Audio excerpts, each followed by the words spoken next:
Hello everyone, you are welcome to my channel and M creative learning. आज की इस video में हम exploring society India and beyond के जो कि सोशल साइंस की न्यू NCERT बुक है क्लास 7th के लिए, उसके chapter 5th the rise of empires को पढ़ने जा रहे हैं। पार्ट 1 में ऑलरेडी हम जान चुके हैं कि किस प्रकार से जो 16 महाजनपद थे वो सभी के सभी एम्पायर बनने की कोशिश कर रहे थे, जो उनके नेबरिंग रीजन से उनको जीत रहे थे। और एम्पायर बनने के लिए क्या क्या उसके फीचर्स थे, उन्हें करना चाहिए था, ये सब के बारे में भी हमने पार्ट 1 में पढ़ा है। और आज हम पढ़ने वाले हैं जो सबसे ज़्यादा पावरफुल एम्पायर सामने आया वो था मगध।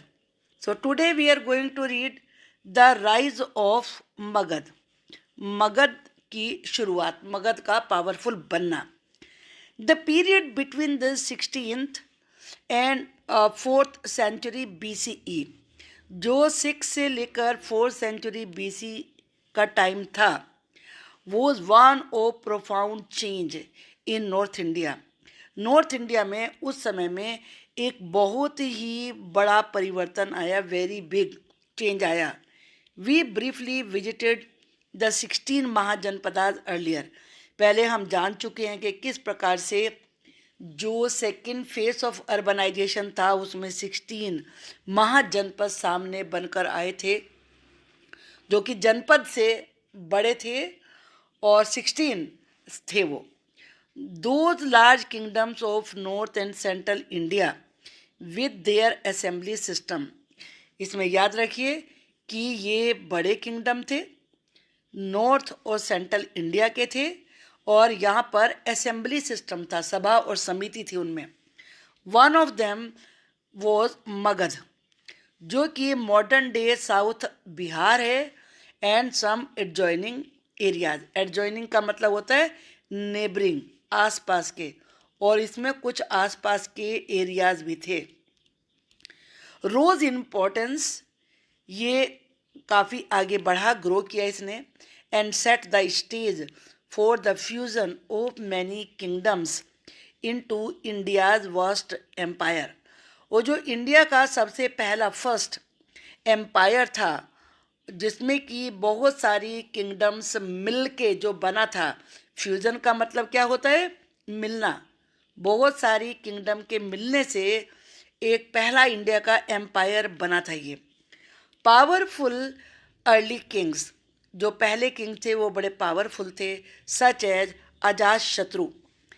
इस नाम को याद रखिए, ये एक बहुत ही पावरफुल किंग था मगध का।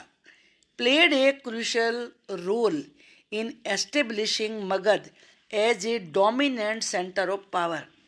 क्रूशल का मतलब होता है वेरी इम्पोर्टेंट, और अजातशत्रु ने एक बहुत ही महत्वपूर्ण रोल प्ले किया था मगध को एक बहुत ही प्रभावी पावरफुल सेंटर बनाने में। कौन था ये व्यक्ति? Ajatashatru. Don't miss out two of the most famed religious figures of the world. दुनिया की जो सबसे ज़्यादा फेमस, फेम्ड का मतलब है फेमस, रिलीजियस फिगर थी Siddhartha Gautam, who became known as Buddha. Known का मतलब फेमस होता है, कि जो कि बुद्ध के रूप में जाने जाते थे। And Vardhamana, better known as Mahavir, और वर्धमानन थे जिन्हें कि महावीर के नाम से भी जाना जाता था। Lived in the time of king Ajatashatru. ये दोनों किंग अजातशत्रु के समय में हुए। Revisit their teachings in grade 6 text books India's culture roots chapter. और इस चैप्टर में जो आपने क्लास 6 में पढ़ा, इंडियाज कल्चर रूट्स, इनकी टीचिंग्स, इनकी शिक्षाएं आपने वहाँ पर पढ़ी थी। Magadh was located in the resource rich Ganga plains. Magadh जो गंगैटिक प्लेन्स है, जहाँ की बहुत सारे रिसोर्सेज हैं, फर्टाइल लैंड है, वहाँ पर मगध स्थित था। विद फर्टाइल लैंड, जिसकी लैंड उपजाऊ थी। Abandoned forest for timber abandoned का मतलब है बहुत ज़्यादा, प्लेंटीफुल का मतलब होता है प्रचुर, बहुत अधिक मात्रा में। फॉरेस्ट है जिससे कि टिम्बर, इमारती लकड़ी जो इमारत बनाने में यूज़ होती है, एलिफेंट्स मिल सकते थे। ऑल्सो रिमेंबर, ये भी बात याद रखें, how the use of iron transformed other technologies. या पढ़ चुके हैं कि आयरन बन चुका था, उसकी खोज हो चुकी थी, और वो किस प्रकार से वारफेयर के वेपन्स बनाने में यूज़ किया जा रहा था, सच एज, और साथ में एग्रीकल्चर में भी और वारफेयर में भी। वारफेयर से मतलब युद्ध है। आयरन ओर क्या होता है, जो ज़मीन में से कच्चा लोहा निकलता है उसे आयरन ओर कहते हैं। और जो दूसरे मिनरल्स निकलते थे नियर बाय हिली रीजन्स, आसपास के जो हिल्स वाले रीजन थे, proved crucial for the expansion of the kingdom. Expansion का मतलब है विस्तार, वो इस राज्य के विस्तार में बहुत इंपॉर्टेंट सिद्ध हुए। क्रूशल का मीनिंग मैंने आपको बताया था, important.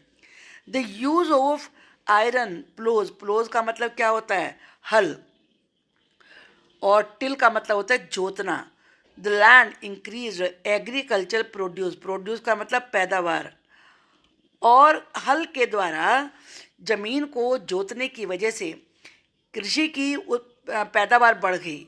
And lighter and sharper iron weapons, जो हल्के भी थे और बड़े शार्प भी थे, ऐसे लोहे के हथियारों ने strengthen the capabilities of the army की क्षमता को और मजबूत बना दिया। स्ट्रेंथन का मतलब क्या होता है, स्ट्रॉन्ग बना देना। यहाँ एक ये पिक्चर दी गई है, इसमें दिखाया है एन एलाबरेट पैनल। हाँ खोल रही,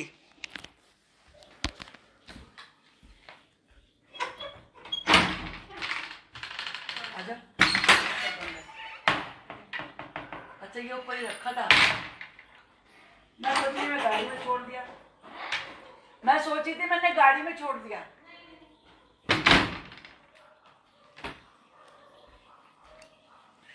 यहाँ एक पिक्चर दी गई है, देखते हैं इसमें क्या दिखाया है। एन एलाबरेट पैनल, एलाबरेट का मतलब बहुत ही विस्तृत है, ये फाइन है, जो कि सांची स्तूप से लिया गया है। डिपिक्ट का मतलब होता है वर्णन करना। इसमें सोल्जर्स को दिखाया गया है जो कि एलिफेंट्स पर राइड कर रहे हैं, हॉर्सेस पर, और पैदल भी हैं। तो आप इसे बड़ा करके देखेंगे तो देखिए ये पैदल हैं, और यहाँ पर आप इसमें देखेंगे तो यहाँ पर ये हॉर्सेस पर हैं, ये देख रहे हैं ना, ये हॉर्स पर हैं और ये एलिफेंट्स पर हैं। और जो इस पिक्चर में आपने देखा ये सब के सब यहाँ पर भी एलिफेंट पर दिए हुए हैं और ये सब पैदल हैं। तो इसमें ये पिक्चर दिखाई गई है वेजिंग बैटल, और ये युद्ध कर रहे हैं लेइंग सीज टू कुशीनारा, आज का कुशीनगर है इसका नाम, और सीज का मतलब है घेराव, और ये कुशीनारा का घेराव कर रहे हैं। A city of north India, ये नॉर्थ इंडिया का शहर है एक, to recover relics of the Buddha, और ये भगवान बुद्ध के, रैलिक्स का मतलब होता है अवशेष, चिन्ह, जो भगवान बुद्ध के चिन्ह थे उन्हें प्राप्त करने के लिए, रिकवर का मतलब प्राप्त करना। Seen carried away on an elephant in the left part of the panel, panel के लेफ्ट पार्ट में उन्हें ले जाते हुए दिखाया गया है। यहाँ ये लेकर जा रहे हैं जो भी इन्हें वहाँ से अवशेष मिले थे। The production of surplus food grains allowed more people to focus on the arts and crafts, ज़्यादा फ्रूट ग्रेन पैदा होने की वजह से अब लोगों के पास टाइम था कि वो आर्ट और क्राफ्ट की तरफ भी ध्यान केंद्रित करें, फोकस करें, which were in demand inside and outside the empire's border, जो कि पूरे साम्राज्य की सीमाओं से बाहर भी जिनकी बड़ी डिमांड थी और अंदर भी। डिमांड का मतलब आप जानते हैं, मांग को कहते हैं। The Ganga and Son river, Son नदी का नाम है, ये सन नहीं है, सोन नाम है रिवर का। Provided A geographical advantage for trade, पहले आप जानते हैं रिवर से भी, वाटरवे से व्यापार होता था, तो ट्रेड के लिए गंगा और सोन नदियाँ दोनों बड़ा फ़ायदा पहुँचाती थी। एडवांटेज का मतलब होता है फ़ायदा, benefit. As they could be used for transportation, transportation एक जगह से दूसरी जगह जाना, उसके लिए नदियों को यूज़ किया जा सकता था। द फ्लोरिशिंग ट्रेड, फ्लोरिशिंग का मतलब ग्रोइंग, क्योंकि बहुत ज़्यादा आगे बढ़ रहा था तो फ्लोरिशिंग का मतलब growing. Trade boosted the empire's income, अब ट्रेड बढ़ रहा था, व्यापार बढ़ रहा था, कमाई हो रही थी, तो इससे एम्पायर की इनकम भी बढ़ी। And contributed to Magadh rise, और जिसकी वजह से मगध का राइज यानी कि मगध का आगे बढ़ना, उसकी उन्नति प्रगति हुई। After the 5th century BC, 5th century BC के बाद Mahapadmananda rose to prominence in Magadh, Magadh में ये महापद्मनंद नाम था इनका, ये बड़े फेमस हुए।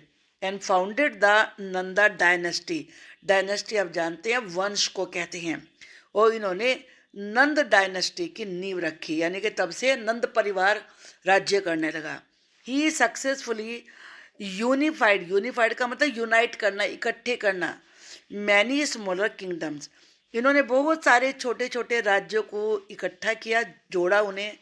Extended his empire across parts of eastern and northern India, eastern और नॉर्दर्न इंडिया, ईस्टर्न कौन सा था, ये वाला पार्ट, और नॉर्दर्न ऊपर वाला पार्ट, इंडिया के इन बहुत सारे पार्ट्स तक अपने राज्य को बढ़ाया। As the economy thrived, thrived का मतलब ये आगे बढ़ना, फलना फूलना, फ्लोरिश होना, ये सेम मीनिंग है।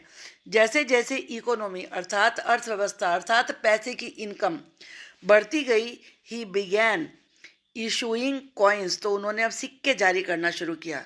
डिमोन्स्ट्रेटिंग हिज इकोनॉमिक पावर, अपनी इकोनॉमिक पावर को दिखाया कि हम पैसे से भी कितने स्ट्रॉन्ग हैं। We also learn from Greek accounts, accounts का मतलब यहाँ हिसाब किताब नहीं है, अकाउंट्स का मतलब है विवरण, जो लिख के लिखा है, जो ग्रीक यानी कि यूनान के, ग्रीस कंट्री है, वहाँ के रहने वालों को ग्रीक कहते हैं।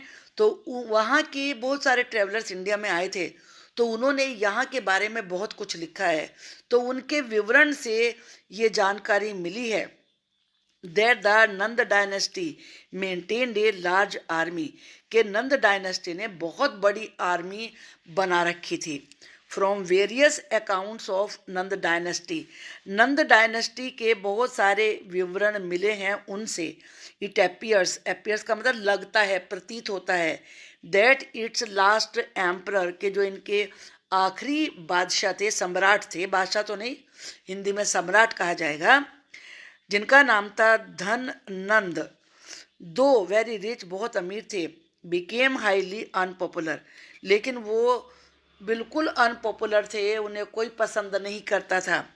एज ही ऑपरेस्ड, अप्रेस्ड का मतलब है दमन करना, अत्याचार करना, किसी को दबाना, जबरदस्ती, कि तुम ये नहीं कर सकते। एक्सप्लॉयटेड इज पीपल, एक्सप्लॉयट का मतलब है किसी से अधिक काम करवाना, जितनी उसकी स्ट्रेंथ है उससे भी ज़्यादा काम करवाना, तो उसे एक्सप्लॉयटेशन कहते हैं। तो उन्होंने अपनी प्रजा को उस पर अत्याचार करने शुरू कर दिए, उनका शोषण करना शुरू कर दिया, एक्सप्लॉयट करना शुरू कर दिया। This paved the way for the Nanda empire to be conquered. अब इन सारी बातों से नुकसान क्या हुआ कि नंद एम्पायर पर दूसरे राजा लोग आक्रमण करके उसे जीतने लगे। And absorbed into what would become one of the largest empires India ever knew, the Maurya empire. और उसका परिणाम क्या हुआ कि इनके बहुत बड़े जो ये लार्जेस्ट एम्पायर था, इसके बहुत सारे हिस्से को उन्होंने अपने में मिला लिया, और एक नया एम्पायर यहाँ पर आया जिसका नाम था the Maurya empire. The famed Sanskrit grammarian, grammarian का मतलब क्या होता है, जो ग्रामर व्याकरण को लिखते हैं, ये व्याकरण शास्त्री थे। फेम्ड का मतलब वही है, रिनोन्ड आप लिख सकते हैं, और इजी वर्ड्स में लिखें तो फेमस लिख सकते हैं। Panini lived around the 5th century BCE, आपने देखा कि नंद जो डायनेस्टी थी 5th सेंचुरी में थी, तो उस समय पाणिनि हुए हैं, और ये संस्कृत के व्याकरण शास्त्री थे। During the time of the Nandas he is known का मतलब जाने जाते थे, फेमस थे। फॉर कंपोजिंग का मतलब होता है रचना करना। और इन्होंने रचना करी थी किस चीज़ की? अष्टाध्यायी की। एन एंशियंट टेक्स्ट, जो प्राचीन किताब है एक, that list the rules of Sanskrit grammar, जिसमें संस्कृत ग्रामर के रूल्स दिए गए हैं। और उनकी संख्या कितनी है? 3996 शॉर्ट सूत्र हैं। इतने सारे सूत्र हैं। तो ये संस्कृत की सबसे बड़ी बुक है। ये एक स्टैम्प भी इशू किया हुआ है इंडिया की गवर्नमेंट ने, and India post stamp commemorating Panini. The arrival of the Greeks, Greeks मैंने आपको बताया कि ग्रीस कंट्री है और वहाँ के रहने वालों को ग्रीक कहते हैं। अराइवल का मतलब होता है कमिंग, आना। वाइल इवेंट्स अनफोल्डेड इन मगध, जिस समय इंडियन सब कॉन्टिनेंट के ईस्टर्न पार्ट में अर्थात जब मगध था वह नई नई घटनाएं हो रही थी। What was happening in the north western region, तो जो ये वाला नॉर्थ वेस्टर्न रीजन था, यहाँ पे क्या हो रहा था? This area was home to smaller kingdoms, यह छोटे छोटे राज्य थे। अलॉन्ग एन एंशियंट रूट, यहाँ एक प्राचीन रूट भी था, connecting to the Mediterranean, Mediterranean sea को ये कनेक्ट करता था। अमंग देम, उन्हीं में, according to Greek accounts, accounts का मतलब पूरे यहाँ पर विवरण ही है। ग्रीक विवरण के अनुसार जो लिखा गया वहाँ की बुक्स में, वेगर वर द पोरवाज, वहाँ पर पौरव थे, led by their king Porus, और उनके किंग का नाम था पोरस। पोरस से ही पूर्वाज ये शब्द बना है। यहाँ पर अलेक्जेंडर एम्पायर दिखाया इन्होंने, जो कि ऑरेंज कलर से है। आप देख सकते हैं कि यहाँ पर जो इन्होंने दिखाया है ये इंडिया है यहाँ, और ये इंडिया के आप देख रहे हैं, ये नॉर्थ पार्ट है, ये वेस्टर्न पार्ट है। तो नॉर्थ वेस्टर्न पार्ट से ये आया था और ये रूट है जहाँ से ये इंडिया में एंटर हुआ था। से आप इसको देख सकते हैं अच्छे प्रकार से। इसमें दिखाया है कि कौन कौन सी ये रिवर थी यहाँ पर। ये कौन सी रिवर है? Indus river. इंडस रिवर को इसे क्रॉस करना पड़ा था। ये आप देख रही हैं, ये अलेक्जेंडर है जो कि ग्रीक से आया था, और इसका टाइम पीरियड था 334 बीसी से लेकर 331 तक। आप सोचेंगे कितना कम टाइम था इसका। चलिए इसके बारे में पढ़ते हैं। Alexander a young and powerful Greek king, ये कहाँ से था? ये था मैसिडोनिया से। ये बिल्कुल यंग था, बहुत शक्तिशाली था। Campaigned against the Persian empire, इसने पर्शियन एम्पायर के विरुद्ध अभियान चलाया। टू एवेंज, एवेंज का मतलब होता है बदला लेना, बदला लेने के लिए। बदला किस चीज़ का ले रहा था ये? Earlier Persian invasions of Greece, के इन्वेजन का मतलब अटैक होता है, कि जो पर्शियन थे उन्होंने बहुत सारे अटैक ग्रीस पर किए होंगे। ग्रीस के लोगों को ग्रीक कहते हैं, ये याद रखिए। During which some Indian soldiers from the Persian ruled north west of India fought against Greeks, और इन लड़ाइयों में ग्रीक के अगेंस्ट, क्योंकि यहाँ तक इंडिया का ही बहुत सारे जो थे एम्पायर्स और महाजनपदा, उनका रूल था, तो इंडिया के सोल्जर्स लड़े थे ग्रीक के against. Alexander conquered the Persian empire, अब चूंकि ये बहुत पावरफुल था, इस कॉन्कर्ड का मतलब क्या होता है? जीत लिया। इसने पर्शियन एम्पायर को जीत लिया। The influence of Greek culture spread, और वहाँ पर ग्रीक कल्चर का प्रभाव होने लगा। इन्फ्लुएंस कहते हैं प्रभाव को। His empire now spread over 3 continents, अब अलेक्जेंडर का प्रभाव 3 कॉन्टिनेंट में था। One of the largest in world history, मतलब इसका 3 कॉन्टिनेंट में अब इसका प्रभाव हो गया। यूरोप में था, क्योंकि जो ग्रीस है वो यूरोपियन कंट्री है, और एशिया में भी था इसका। तो इस प्रकार से ये लार्जेस्ट वर्ल्ड का एम्पायर बन गया। The kshatraps were governors of provinces of Persian. ये इंपॉर्टेंट चीज़ है, इसको आप याद रखिए, ये आ सकता है क्षत्रप कौन होते हैं। The kshatraps were governors of provinces of Persian and Greek empires. जो ग्रीक एम्पायर थे और पर्शियन थे, उनके गवर्नर को किसे कहते थे? उनके गवर्नर को क्षत्रप कहते थे। इस प्रकार से क्षत्रप ये लिखा जाता है। अब ये कैसे सामने आए, कैसे बने ये? Who were left behind by the overload like Alexander. जो राजाओं के राजा होते थे, यानी कि जो सम्राट होता था वो एम्परर कहलाता था, तो ओवरलोड भी उसको कह सकते थे। तो वो खुद तो चले गए क्योंकि इतना बड़ा साम्राज्य था, तो वो अपनी तरफ से एक गवर्नर नियुक्त करके जाते थे कि जब हम नहीं होंगे तो ये देखभाल करेंगे, उसे क्षत्रप कहते थे। To manage of the far of territory, जो दूर के एरिया होते थे। The kshatraps had significant powers, इनकी बहुत ज़्यादा पावर होती थी और फ्रीडम भी थी। Despite being mayor officials of the ruler, जबकि ये रूलर के यानी कि जो एम्परर होते थे उनके केवल ऑफिसर लोग थे, लेकिन पावर बहुत थी इनकी। Can you guess how it was possible for them to exercise such power? क्या आप सोच सकते हैं कि इतनी पावर वो कैसे यूज़ करते थे? उसकी वजह यही थी क्योंकि सारा वहाँ पे जो भी मैनेजमेंट था, जो भी लेन देन था, जो भी पैसा लेना था, वो सब यही लोग करते थे। और जिसके पास ज़्यादा मनी होगी, वेल्थ होगी, वही पावरफुल होगा।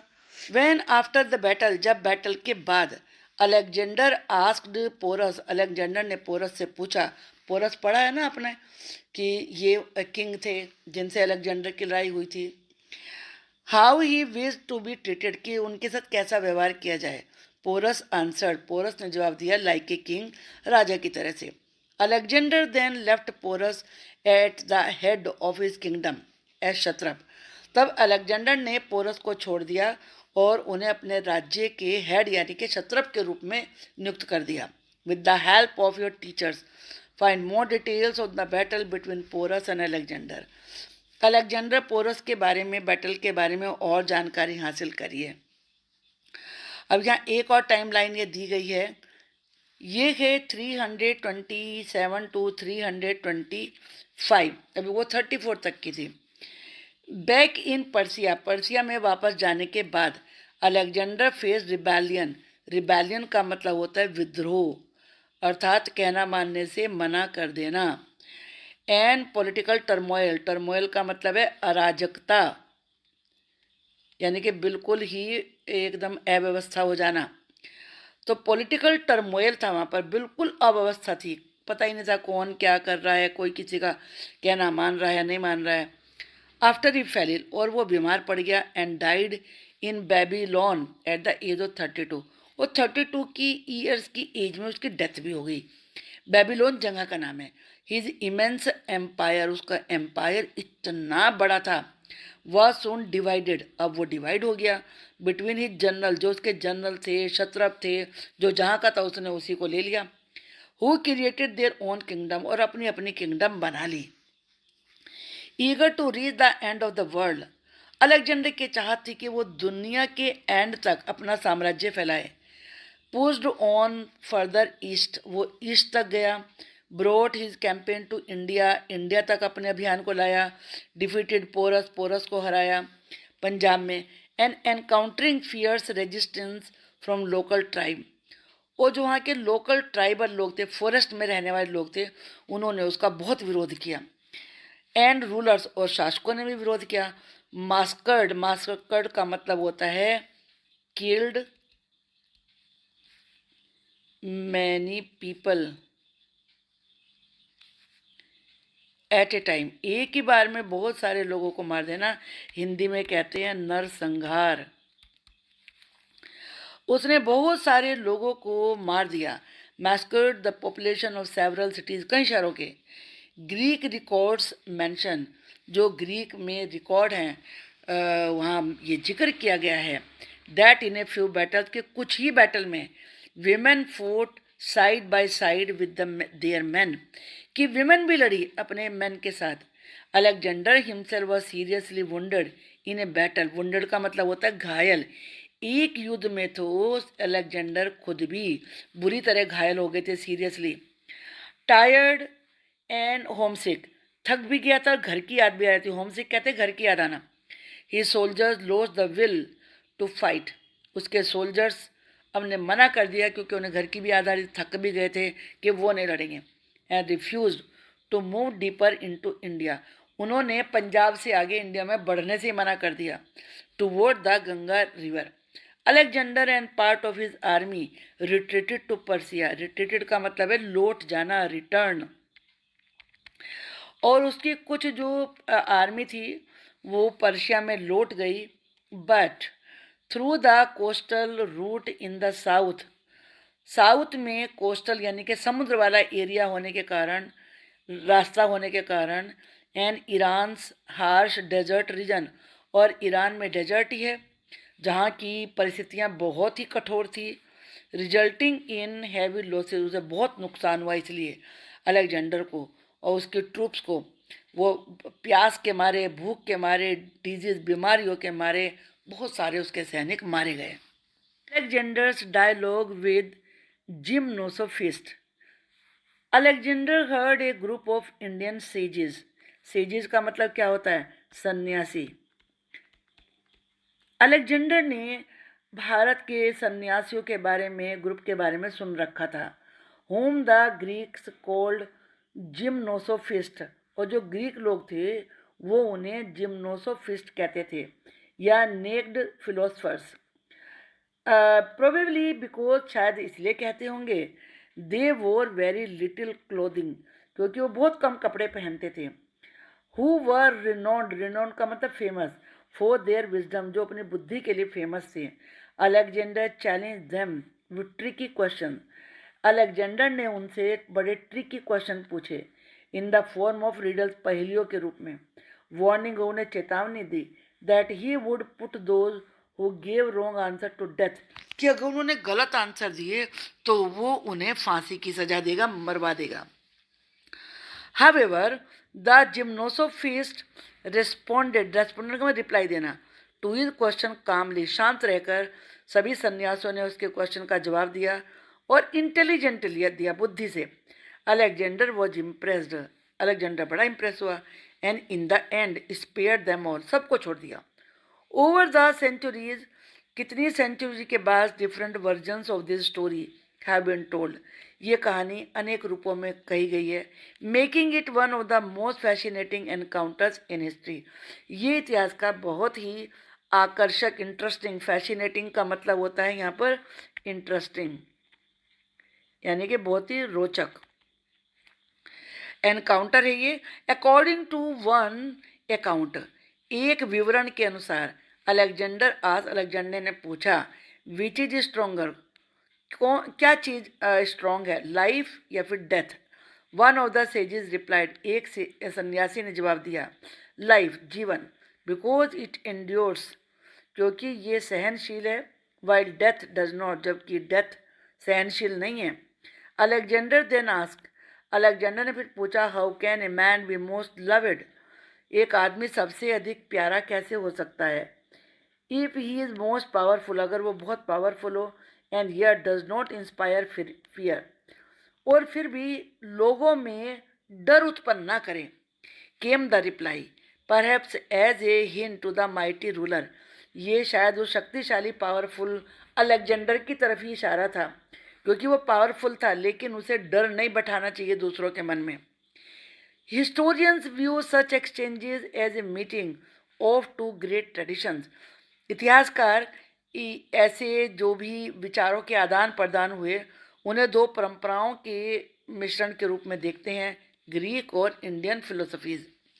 यहाँ पर एक कॉइन दिखाया है, एक Greek coin, probably showing Alexander on horse back, horse पर बैठे हुए हैं अलेक्जेंडर, अटैकिंग पोरस, और पोरस के ऊपर अटैक कर रहे हैं, ऑन हिज एलिफेंट, ये पोरस है एलिफेंट के ऊपर और ये उसके ऊपर अलेक्जेंडर हैं। द माइटी मौर्याज, उसके बाद मौर्य डायनेस्टी आई, माइटी का मतलब होता है पावरफुल, ये भी बहुत ही पावरफुल थी। आफ्टर दैट ब्रीफ सोजोन, सोजोन का मतलब होता है स्टे, ठहरना, रहना, और ब्रीफ का मतलब होता है short. To the north west, north west में थोड़े समय तक ठहरने के बाद let us return to Magadha, हम फिर दोबारा मगध में नॉर्थ वेस्ट में थोड़े समय तक पढ़ने नॉर्थ वेस्ट में ब्रीफ में ठहरने के बाद हम फिर दोबारा मगध में लौट कर आते हैं। Where we witness the decline of the Nanda empire, जहाँ हमने नंद एम्पायर के पतन को देखा। Around 321 BCE, just a few years after Alexander left India with his army, जब अलेक्जेंडर अपनी आर्मी के साथ इंडिया से जा चुका था, उसके केवल कुछ साल बाद a new dynasty and new empire emerge का मतलब सामने आना, एक नया वंश, एक नया साम्राज्य सामने आया, और वो था the Maurya empire founded by Chandragupta Maurya, जिसे चंद्रगुप्त मौर्य ने बनाया था। It quickly absorb the Nanda empire's territories, इसने बड़ी जल्दी नंद साम्राज्य के एरिया को अपने में मिला लिया। And went on expanding beyond, और आगे तक बढ़ता ही चला गया। एज पर मैनी अकाउंट, बहुत सारे विवरण के अनुसार, Chandragupta manage this feat with the help of an able mentor named Kautilya. Chandragupta ये कैसे कर पाए? वो ऐसा, उनके जो मैंटोर थे, गुरु थे कौटिल्य, उनकी हेल्प से उन्होंने ऐसा किया। Who use his knowledge of politics, governance and economics. Kautilya ने अर्थशास्त्र लिखा है, तो उन्हें इकोनॉमिक्स की बहुत नॉलेज थी, और कैसे राजकाज चलाते हैं, राजनीति की नॉलेज थी, और पॉलिटिक्स की भी थी। तो उन्होंने, यानी कि चंद्रगुप्त मौर्य ने इस नॉलेज का प्रयोग किया टू क्रिएट एन एम्पायर, एक बड़ा साम्राज्य बनाने के लिए, that remains one of the greatest in Indian history, जो कि इंडियन हिस्ट्री में सबसे बड़े राज्यों में से एक है। द स्टोरी ऑफ कौटिल्य, चलिए पहले कौटिल्य के बारे में ही पढ़ लेते हैं। अकॉर्डिंग टू बुद्धिस्ट टेक्स्ट, जो भी बुद्धिस्ट यानी कि बुद्धिज्म के बारे में जो किताबें लिखी गई हैं, उनके अनुसार Kautilya sometimes refer to as Chanakya, उन्हें कभी चाणक्य भी कहा जाता है, विष्णुगुप्ता भी कहा जाता है। वो एक टीचर थे। ये इंपॉर्टेंट चीज़ें इसे याद रखिए, क्योंकि कौटिल्य के बारे में आपको क्वेश्चन आ सकता है। At the world renowned Takshashila, जो पूरी दुनिया में फेमस थी तक्षशिला, जिसे आज मॉडर्न डे तक्षशिला ऐसे लिखा जाता है, वो वहाँ के टीचर थे। ये यूनिवर्सिटी, तक्षशिला यूनिवर्सिटी थी। His legendary tale begins in the court of Dhanananda.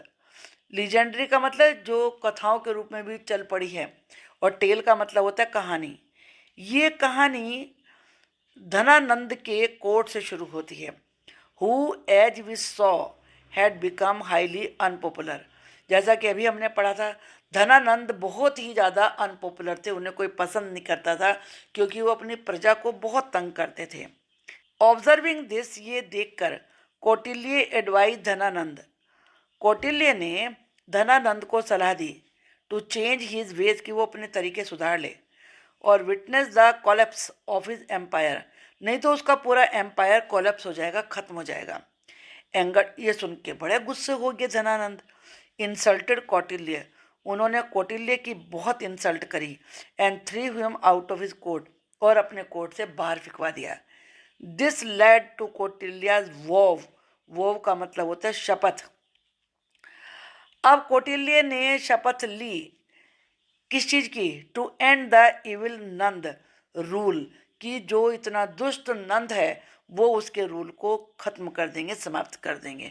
आगे पढ़ने से पहले हम मैप देख लेते हैं। यहाँ पर इसमें नंद का एम्पायर दिखाया है ऑरेंज कलर से, और ये उसकी कैपिटल है जो यहाँ पर ये दिखाई है पाटलिपुत्र, और ये उनके इम्पोर्टेंट सिटीज़ हैं। तो ये जगह आप पहले भी पढ़ चुके हैं। पाटलिपुत्र कैपिटल थी, चंपा, राजगिरी और तमरा लिप्ति, उज्जैनी, विदिशा, कौशाम्बी, मथुरा, श्रावस्ती मौर्य एम्पायर है। मौर्य, अगर आप देखिए मैप को देखते ही आपको समझ में आ जाएगा कि ये कांधार, आप जानते हैं कि जो कांधार है वो अफगानिस्तान, आज के अफगानिस्तान में था। तो कहाँ तक था चंद्रगुप्त मौर्य का राज्य? और केवल थोड़ा सा यहाँ पर ये इतने एरिया में चोल, पांड्या, चेरा, ये राज्य थे यहाँ पर केवल। अदरवाइज पूरा इतना बड़ा चंद्रगुप्त मौर्य का राज्य था। जो आपको छोटे स्टार दिखेंगे ये रीजनल कैपिटल्स आपको यहाँ पर दिखेंगी, और ये थी उसकी मेन कैपिटल जो कि पाटलिपुत्र थी। चलिए इसके बारे में पढ़ते हैं। The rise of Chandragupta Maurya. There are many stories, बहुत सारी कहानियाँ हैं about the origin and adventures of Chandragupta Maurya. Origin का मतलब उत्पत्ति, उसकी शुरुआत के बारे में कि कैसे उसकी शुरुआत हुई, एडवेंचर उसके हिम्मत के कामों के बारे में।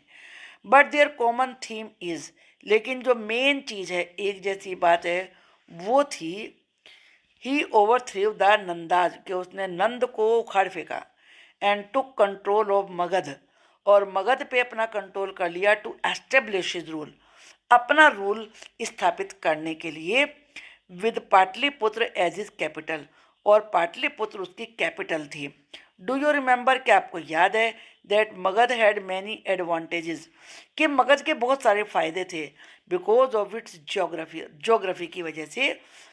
एन एस्टेब्लिश इकोनॉमिक सिस्टम, एक बिल्कुल व्यवस्थित इकोनॉमिक सिस्टम था, एंड ए फ्लोरिशिंग ट्रेड, या फिर फलता फूलता आगे बढ़ता हुआ ट्रेड, इसका व्यापार इसका कारण था। These combined with the advice of the master strategist, strategist का मतलब जो प्लान करने वाले होते हैं, योजना बनाने वाले, और वो कौन थे, कौटिल्य ने दोनों को जोड़ दिया, ट्रेड को भी इकोनॉमिक सिस्टम को भी।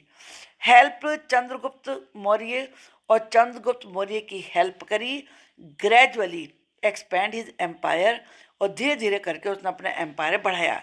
ही डिफीटेड द ग्रीक क्षत्रप, अभी आपने ग्रीक क्षत्रप के बारे में पढ़ा, जो कि अलेक्जेंडर के द्वारा यहाँ पर गवर्नर बैठाए गए थे और कुछ चला गया था, पहले तो उनको हराया।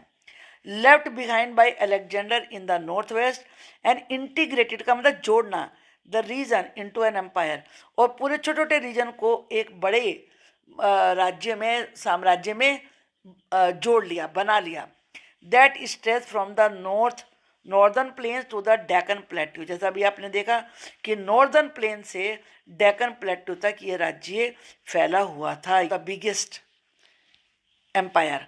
After Chandragupta Maurya defeated the Greeks, Chandragupta Maurya ने जब ग्रीक्स को हरा दिया, he maintained a diplomatic relationship with them, उसने ऐसे नहीं कि हराने के बाद उनको बिल्कुल अपना कट्टर दुश्मन बना लिया या अपने अधीन बना लिया, उनसे डिप्लोमेटिक रिलेशन बनाए। And hosted in his court A Greek historian, एक ग्रीक का इतिहासकार उसके दरबार में था, जो कि डिप्लोमेट था, उसका नाम था Megasthenes, who wrote about his travels in India, in his book indica, इसने फेमस किताब लिखी है इंडिका, और उस किताब में इसने इंडिया में कहाँ कहाँ कैसे ट्रैवल किया उन सब के बारे में लिखा है। इसे याद करिए, ये ग्रीक हिस्टोरियन था, डिप्लोमेट था, इसका नाम था मैगस्थनीज, और इसने इंडिका नाम की बुक लिखी है, और इसमें ट्रैवल्स के बारे में लिखा है। ये जानकारी इम्पोर्टेंट है, आपको आ सकती है। The first such written account, ये पहला लिखा हुआ विवरण है, अनफॉर्चुनेटली, दुर्भाग्य से, lost except for some excerpt quoted by later Greek scholar, ये पूरी किताब खो गई, लेकिन बाद में जो ग्रीक यहाँ पर लोग आए उन्होंने इसकी किताब में से लिए गई बातों को अपनी किताब में लिखा है, तो इसलिए पता चलता है इंडिका में क्या क्या लिखा हुआ था। चलिए अब हम इस पिक्चर को भी यहाँ पर देख लेते हैं। ये मैगस्थनीज दिखाए हैं यहाँ पर, in the court of Chandragupta Maurya, a 20th century painting by Asit Kumar Haldar, ये अभी 20वीं शताब्दी में बनाई है पेंटिंग, और इसमें चंद्रगुप्त मौर्य के कोर्ट में दिखाया गया है मैगस्थनीज को। अब आप सोच सकते हैं मैगस्थनीज कौन है। ये चंद्रगुप्त मौर्य सिंहासन पर बैठे हैं, और ये यहाँ पर मैगस्थनीज हैं। चलिए अब आगे पढ़ते हैं। Kautilya's concept of a kingdom, Kautilya concept का मतलब क्या होता है, थॉट, विचार। अब एक किंगडम के बारे में कौटिल्य के क्या विचार थे। Kautilya had a clear vision of how a kingdom, यानी कि राज्य, शुड बी एस्टेब्लिश। उनके क्लियर विचार थे कि एक राज्य कैसे बनना चाहिए, कैसे उसको मैनेज करना चाहिए, कंसोलिडेट कैसे उसे इकट्ठा रखना चाहिए। इन इज फेमस वर्क अर्थशास्त्र, जिसका मतलब ही है लिटरली का मतलब शाब्दिक अर्थ, द साइंस ऑफ गवर्नेंस, शासन और इकोनॉमिक्स का शास्त्र, उसकी study. He listed directives in many areas, उन्होंने बहुत सारे निर्देश दिए हैं। डायरेक्टिव्स का मतलब दिशा निर्देश, कि भाई ऐसे ऐसे करना चाहिए, जैसे डिफेंस के बारे में और इकोनॉमिक्स के बारे में, एडमिनिस्ट्रेशन शासन, जस्टिस न्याय, अर्बन प्लानिंग शहरों की planning, agriculture and people's welfare, welfare का मतलब होता है कल्याण, लोगों की भलाई के बारे में। One of his most important political concepts is the saptanga. सप्तांग कैसे होगा, सप्तांग यानी कि सप्त मैंने सात, अंग मैंने पार्ट, और the 7 parts that constitute A kingdom, जिनसे कोई राज्य बन सकता है। इनको यहाँ पर दिखाया है, चलिए यहाँ से पढ़ते हैं। सबसे पहले स्थान पर यहाँ पर है किंग, जिसे स्वामी कहते हैं।